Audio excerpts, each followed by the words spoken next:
J'ai tout entendu ici sur les assurances. Les compagnies ne paient pas, ça ne sert à rien, c'est jeter de l'argent par la fenêtre. D'accord. Mais il y a toujours deux cas. Je trouve qu'on entend beaucoup les histoires de ceux et celles qui n'ont pas touché l'argent de leurs assurances. Et comme l'argent n'aime pas le bruit, je me demande, ceux et celles qui ont touché pour eux, est-ce qu'ils vous ont dit ? Reste connecté, je vais te dire pourquoi ton voisin n'a pas reçu l'argent de son assurance et comment faire en sorte que ça ne t'arrive pas à toi.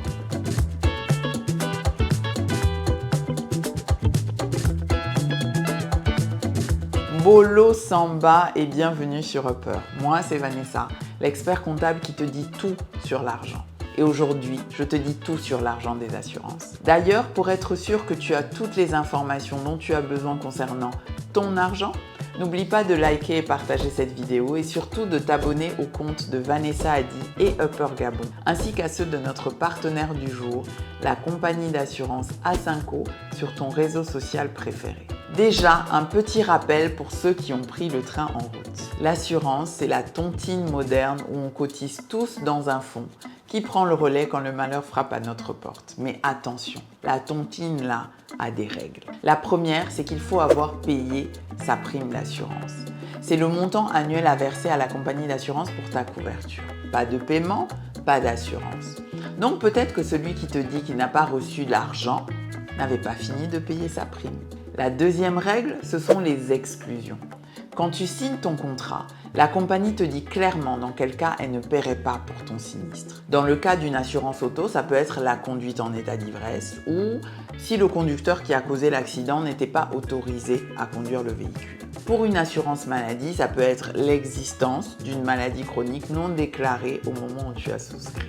Il faut donc bien lire ton contrat et même discuter avec la compagnie sur les exclusions en question. Mais il y a d'autres paramètres qui rentrent en compte. Par exemple, notre volonté ou pas de gérer ce qu'on appelle la charge administrative. Parce que souscrire à une assurance, c'est de la paperasse. Se faire payer aussi. Il faut déclarer le sinistre, suivre le dossier et parfois ça prend du temps. Si la paperasse n'est pas pour toi, peut-être que rien n'est pour toi finalement parce que dans le monde moderne, l'argent est derrière les papiers. Je comprends qu'on trouve les délais de traitement administratif toujours trop longs. Mais personnellement, si ma maison brûle ou si quelqu'un a cassé ma voiture, je préfère savoir que même si c'est dans un an, l'assurance va me payer quelque chose plutôt que de me retrouver sans rien. Et il y a un autre problème dont nous ne parlons pas. L'éléphant dans la pièce, le nez au milieu de la figure. Toutes les compagnies d'assurance ne se valent pas et certaines payent plus vite que d'autres. Alors ce que je propose, c'est qu'on parle sérieusement d'argent entre nous et que quand ton voisin te dit que son assurance ne l'a pas payé, pose des questions. Comme ça, tu peux prendre une décision en connaissance de cause et ne pas te faire avoir.